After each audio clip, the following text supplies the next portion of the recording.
ٹھیک ہے جی. تو میں امید کرتی ہوں آپ کو حرکات کی سمجھ آئی ہوگی. اسی طرح سے اس کو بیلنس کر کے آئندہ سے جب بھی آپ قرآن پاک پڑھنے بیٹھیں تو ضرور ضرور غور کیجیے گا.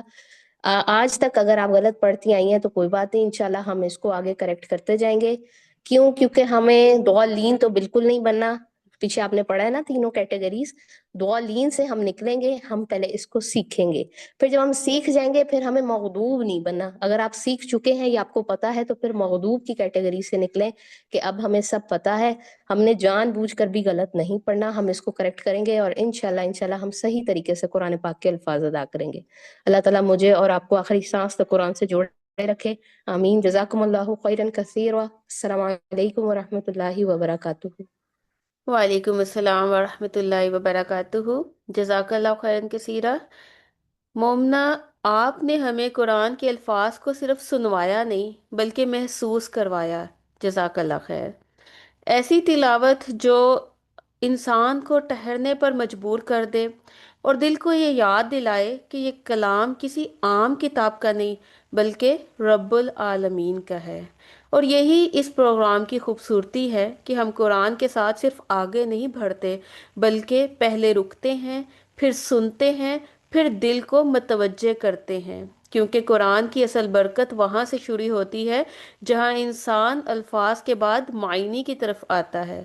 تلاوت ہمیں قرآن کے دروازے تک لاتی ہے اور فہم اس دروازے کے اندر داخل کر دیتا ہے جہاں ہدایت ہے، رہنمائی ہے اور زندگی کے لیے راستہ ہے. اسی سلسلے کو آگے بڑھاتے ہوئے اب ہم قرآن کے معنی اور فہم کی طرف آ رہے ہیں تاکہ جو ہم نے سنا ہے وہ سمجھ میں بھی اترے اور زندگی میں بھی جگہ بنائے. اسی مقصد کے لیے آج ہمارے ساتھ آپ کی پیاری ٹیچر روبینہ جی موجود ہیں جو آج کے لیسن کے الفاظ، ان کے مفہوم اور ان کی گہرائی کو ہمارے سامنے کھولیں گی. جی روبینہ جی، اوور ٹو یو. السلام علیکم ورحمۃ اللہ وبرکاتہ. امید ہے آپ سب ایمان اور صحت کی بہترین حالتوں میں ہوں گے انشاءاللہ، اور آپ کا ویک بہت اچھا گزرا ہوگا قرآن کے ساتھ جڑے ہوئے، قرآن کے ساتھ وقت گزارتے ہوئے، قرآن کو سمجھتے ہوئے. اللہ ہم سب کو علم نافع عطا فرمائے. بسم اللہ الرحمن الرحیم. رب اشرح لی صدری ویسر لی امری واحلل عقدۃ من لسانی یفقهوا قولی. ربنا زدنا علما یا ربی لک الحمد کما ينبغي لجلال وجهك وعظیم سلطانک. اللہم آت نفسی تقواها وزکها انت خیر من زکاها انت ولیها ومولاها. ہے ہمارے اللہ، ہمیں ہماری موت پر کلمہ لا الہ الا اللہ پہ ثابت قدم رکھیے. آمین یا رب العالمین.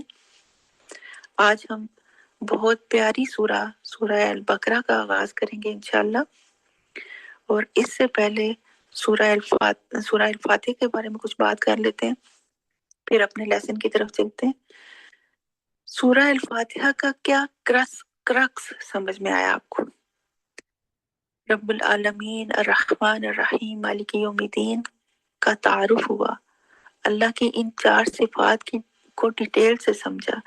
ایاک نعبد و ایاک نستعین کو سمجھا، عبد کا میننگ سمجھا، سلیو کو سمجھا. ایاک نستعین صرف اللہ سے مدد طلب کرنے کو عملی زندگی سے، روزمرہ کے معاملات کی مثالوں سے سمجھا. پھر اہدنا الصراط المستقیم کی حکمت کو جانا، زندگی کے ہر شعبے میں اس آیت سے مدد لینا سیکھا. صراط کو سمجھا، صراط کون سا راستہ ہے؟ دا اونلی واحد راستہ صراط مستقیم ہے، یہ سمجھا. پھر مغضوب اور ضالین میں فرق سمجھا اور یہ سیکھا کہ ان کے راستوں پر نہیں چلنا، جبکہ ہم اور ہماری قوم پوری طرح سے ضالین اور مغضوب کے راستوں پہ چل رہے ہیں. کھانے پینے سے لے کے پہننے اوڑھنے تک، رسومات تک، ہم پوری طرح ان کے رنگ میں رنگے ہوئے. اور پھر ہم مانگتے ہیں راستہ ان کا جن پہ اللہ نے انعام کیا. تو پھر ہم اپنے اندر سے اس منافقت کو ختم کریں کہ کام ہم مغضوب اور ضالین جیسے کریں اور راستہ ہمیں صدیقین اور صالحین جیسا چاہیے. اپنے آپ کو سمجھانا ہے کہ ہمیں ان کا راستہ استعمال نہیں کرنا، ان کے طور طریقے بھی چھوڑنے۔ دیکھیے یہ 7 آیات کی صورت ہے، لیکن آپ نے دیکھا کہ اس کے اندر کتنا کچھ ہے سمجھنے اور جاننے اور سیکھنے اور عمل کرنے کے لیے۔ یہ سورہ انسان کی پوری زندگی پہ محیط ہے، پوری زندگی کے اسباق ہیں، لیسن ہے اس کے اندر، زندگی جینے کے طریقے اور اصول بتا دیے گئے ہیں اس کے اندر۔ اور ہم نے اپنی زندگی کے کتنے ماہ و سال یوں ہی برباد کر دیے، ضائع کر دیے، کچھ نہیں کیا، کچھ نہیں سیکھا، کچھ عمل نہیں کیا، کچھ آگے نہیں بھیجا اپنے لیے۔ کیا کریں گے ہم؟ کیسے کامیاب ہوں گے؟ کیا منہ دکھائیں گے اپنے اللہ کو؟ شرمندہ ہے ہم، بہت شرمندہ ہے اللہ۔ اللہ ہمیں قیامت کی شرمندگی سے بچا لینا، اللہ دنیا میں ہی ہماری اور ہماری نسلوں کی اصلاح فرما دینا۔ تو جو قرآن ہم سیکھ رہے ہیں، حد الامکان ہم اس پر عمل کرنے کی کوشش کر رہے ہیں۔ اللہ ہمیں عمل کرنے والا بنا دے، اللہ ہماری اصلاح فرما دے، دنیا میں ہی ہماری اصلاح فرما دے۔ سورہ بقرہ کو سٹارٹ کرنے سے پہلے سورہ بقرہ کی فضیلت کو دیکھ لیتے ہیں، چند احادیث کی روشنی میں دیکھتے ہیں۔ سورہ البقرہ، حدیث میں آتا ہے کہ جس گھر میں سورہ البقرہ پڑھی جائے اس گھر سے شیطان بھاگ جاتا ہے۔ ایک اور حدیث میں آتا ہے نبی صلی اللہ علیہ وسلم نے فرمایا اپنے گھروں کو قبرستان نہ بناؤ، سورہ البقرہ کی تلاوت کیا کرو، کیونکہ اس کا پڑھنا باعث برکت ہے اور اس کا چھوڑنا باعث حسرت ہے، اور باطل قوتیں اس کا مقابلہ نہیں کر سکتی، یعنی جادوگر وغیرہ اس کا مقابلہ نہیں کر سکتے۔ ایک اور حدیث کے الفاظ آتے ہیں کہ نبی صلی اللہ علیہ وسلم نے فرمایا سورہ البقرہ اور آل عمران اپنے پڑھنے والوں کے حق میں جھگڑا کریں گی، اور قیامت کے دن 2 بدلیوں، 2 پرندوں کے جھنڈ کی صورت میں آئیں گی اور اپنے پڑھنے والوں کے لیے سائبان ہوں گی، سایہ ہوں گی، جس دن اور کوئی سایہ نہیں ہوگا۔ اس دن یہ سایہ بن کے آئیں گی اپنے پڑھنے والوں کے لیے۔ ایک اور روایت سے پتہ چلتا ہے کہ نبی صلی اللہ علیہ وسلم نے سورہ البقرہ اور آل عمران کو الزہراوین یعنی 2 جگمگانے والی صورتیں کہا ہے، 2 روشن صورتیں کہا ہے، اور یہ کہ یہ 2 صورتیں قیامت کے دن اپنے پڑھنے والوں کے اوپر اس طرح چھائی ہوں گی جس طرح بادل ہوں، جیسے سائبان ہوں، اور وہ اپنے پڑھنے والوں کی طرف سے جھگڑا کریں گی، سفارش کریں گی۔ سورہ البقرہ قرآن کی طویل ترین سورہ ہے جو تقریباً 2.5 پاروں پہ مشتمل ہے، اور اس سورہ کو قرآن کی کوہان بھی کہا گیا ہے۔ کوہان بلندی کو کہتے ہیں، قرآن کی بلندی۔ جو کچھ پورے قرآن میں بیان ہوا ہے وہ سب سورہ بقرہ میں بطور خلاصہ بیان کیا گیا، مختصراً بیان کیا گیا۔ سورہ البقرہ مدنی سورہ ہے۔ اچھا، مدنی یا مکی ہونے کا مطلب یہ نہیں ہوتا کہ یہ سورہ مدنی ہے تو مدینہ میں نازل ہوئی ہے اور مکی ہے تو مکہ میں، ایسا نہیں ہے، بلکہ جو صورتیں ہجرت کے بعد نازل ہوئی ہیں انہیں مدنی صورتیں کہتے ہیں، اور جو ہجرت سے پہلے نازل ہوئی ہیں انہیں مکی صورتیں کہتے ہیں۔ تو ان تمام احادیث کی روشنی میں ہمیں سورہ بقرہ کی فضیلت کا پتہ چلا۔ تو اب ہمارا کرنے کا کام کیا ہے کہ اس سورت سے دوستی کریں، اسے اپنا ساتھی بنائیں۔ ہمارے نبی نے ہمیں بتا دیا نا کہ اس کا پڑھنا برکت ہے اور چھوڑنا حسرت ہے، اور یہ ہمارے لیے حفاظت بھی ہے۔ سورہ بقرہ کے ذریعے ہم اپنے گھروں کو محفوظ کر سکتے ہیں۔ ہم اپنے گھروں کو محفوظ کرنے کے لیے، دنیاوی حفاظت کے لیے ہم کیا کچھ کرتے ہیں؟ سیکیورٹی گارڈ رکھتے ہیں، کیمرے لگاتے ہیں، تالے لگاتے ہیں، سیکیورٹی سسٹم لگاتے ہیں، کس لیے؟ کہ گھر محفوظ رہیں چوروں سے، ڈاکوؤں سے۔ تو چور ڈاکو کیا ہی نقصان کر لیں گے، مال لے جائیں گے چرا کے، لیکن شیطان تو ایمان لے جاتا ہے چرا کر، نیکی کا نور لے جاتا ہے، گناہوں میں مبتلا کر دیتا ہے۔ تو شیطان گھر میں داخل ہو جائے اس کے لیے ہم نے کوئی حفاظت نہیں کرنی، اپنے گھروں کو محفوظ نہیں کرنا، اس کے لیے کسی سیکیورٹی کا انتظام نہیں کرنا۔